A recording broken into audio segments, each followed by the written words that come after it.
There is something controlling your mind, and most people never notice it. It is not outside of you. It is not another person. It is a pattern that was trained into your mind over time. And if you don't interrupt it, it will continue to direct your thoughts, your decisions, and your results. Today, I'm going to show you exactly what it is and how to take control back. Most people believe they are thinking freely, but that is not what I observed after working with thousands of minds. The mind does not begin with control. It begins with repetition. From childhood, you are exposed to patterns, words, reactions, emotional responses. A child learns not by logic, but by observation and repetition. What is repeated becomes familiar.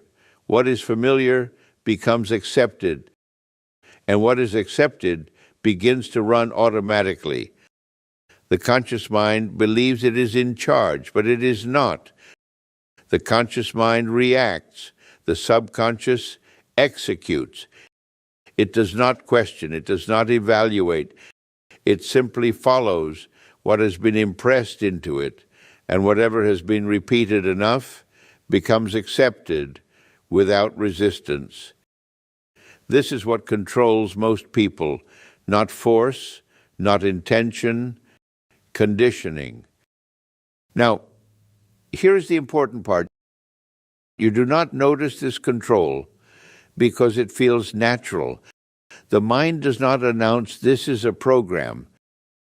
It presents the thought as if it were your own. If a thought appears, you assume it is yours.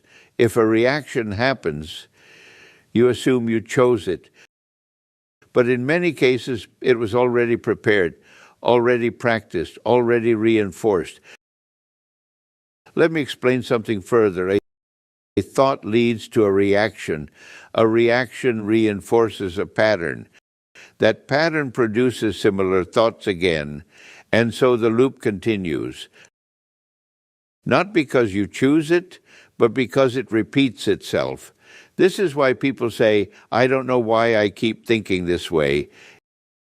It is not mystery, it is repetition. So the question becomes, can this be changed? Yes, but not by force. You cannot fight the mind and expect control. Force creates resistance, and resistance strengthens the pattern. You must interrupt the pattern quietly, precisely. What I discovered is that the mind responds best when it is calm, not when it is active, not when it is reacting, but when it is quiet. In that moment, there is less resistance, and what you introduce is accepted more easily. There is a moment just before sleep and just after waking when the mind becomes receptive. This is what we call the alpha state. In this state, the mind is not occupied. It is not analyzing. It is not rejecting. It is open. Now, observe what most people do. They try to control their thoughts in the middle of noise, while distracted, while tense, and then they wonder why nothing changes. It is not because the method fails. It is because the timing is wrong. You do not need many words. You need precision. A simple internal instruction given at the right moment is enough, not spoken aloud, but directed inward. The effectiveness does not come from repetition alone. It comes from the condition of the mind. When the instruction is given, a calm mind accepts, a restless mind resists. So do not focus on saying more. Focus on saying it at the right moment. After the instruction, do nothing. Do not repeat it immediately. Do not force a result. Allow the mind to process, because once accepted, the mind begins to act. You will notice small changes. Thoughts slow down, reactions become less automatic. There is a space between stimulus and response, and in that space, you regain control.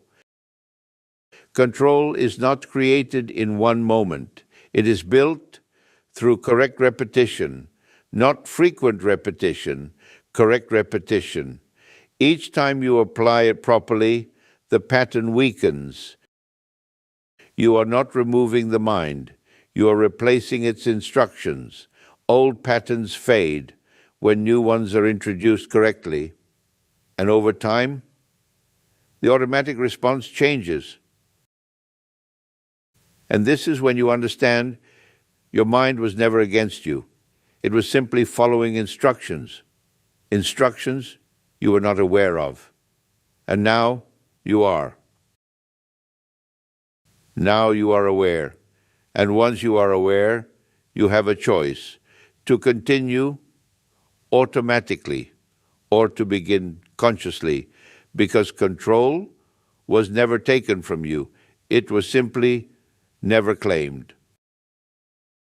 There is something else you must understand, and it is often overlooked. Control is not something you prove in a single moment. It is something you recognize in small, quiet changes. You may expect something dramatic, an immediate transformation, but that is not how the mind operates when it is truly being guided. The real change is subtle. You begin to notice that certain thoughts no longer carry the same weight. Reactions that once felt automatic now feel optional. And this is the point most people misunderstand.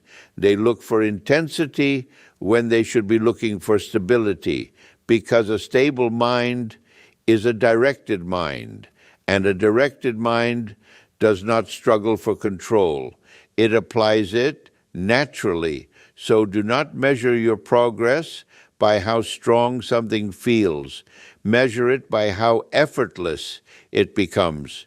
When the mind begins to follow without resistance, you will know you are no longer reacting to patterns. You are setting them. And with time, this becomes even clearer. You will begin to see how many decisions in your life were never truly decided in the moment. They were prepared in advance, shaped by repetition, reinforced without awareness. And once you see this, you cannot return to the same level of unconscious thinking. You begin to pause, not because you are forcing yourself to, but because the mind is no longer rushing to complete a familiar loop. There is space now, and in that space, there is direction. This is where real control exists, not in stopping thoughts, but in choosing which ones are allowed to continue. And when you reach this point, you will understand something important. Control is not about dominating the mind. It is about guiding it with clarity at the right moment, until that guidance becomes the new pattern it follows.